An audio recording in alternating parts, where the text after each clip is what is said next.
কেউ কথা রাখেনি। ৩৩ বছর কাটল, কেউ কথা রাখেনি।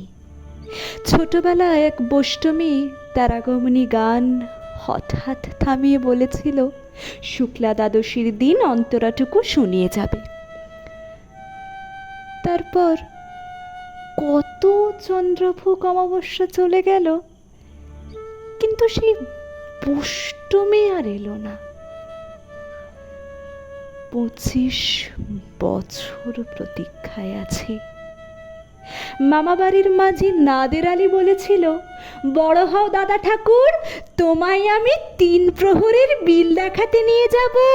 সেখানে পদ্মফুলের মাথায় সাপ আর ভ্রমর খেলা করে। নাদের আলী, আমি আর কত বড় হব? আমার মাথা এ ঘরের ছাদ ফুঁড়ে আকাশ স্পর্শ করলে তারপর তুমি আমায় ৩ প্রহরীর বিল দেখাবে? একটা রয়্যাল গুলি কিনতে পারিনি কখনো। লাঠি লজেন্স দেখিয়ে দেখিয়ে চুষেছে লস্কর বাড়ির ছেলেরা। ভিখারিদের মতন চৌধুরীদের গেটে দাঁড়িয়ে দেখেছি ভিতরে রাস উৎসব। অবিরল রঙের ধারার মতো কঙ্কন পরা ফর্সা রমণীরা কত রকম আমোদে হেসেছে। আমার দিকে তারা ফিরেও চায়নি। বাবা আমার কাঁধ ছুঁয়ে বলেছিলেন, দেখিস একদিন আমরাও। বাবা এখন অন্ধ, আমাদের দেখা হয়নি কিছুই।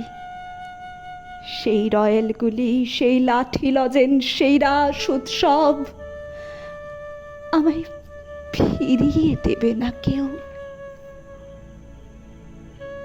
বুকের মধ্যে সুগন্ধির রুমাল রেখে বরুণা বলেছিল, যেদিন আমায় সত্যিকারের ভালোবাসবে সেদিন আমার বুকেও এরকম আতরের গন্ধ হবে। ভালোবাসার জন্য আমি হাতের মুঠোয় প্রাণ নিয়েছি, দুরন্ত ষাঁড়ের চোখে বেঁধেছি লাল কাপড়, বিশ্ব সংসার তন্ন তন্ন করে খুঁজে এনেছি ১০৮টা নীল পদ্ম। তবু কথা রাখিনি বরুণা। এখন তার বুকে শুধুই মাংসের গন্ধ। এখনো সে যে কোনো নারী। কেউ কথা রাখেনি। ৩৩ বছর কাটল, কেউ কথা রাখে না,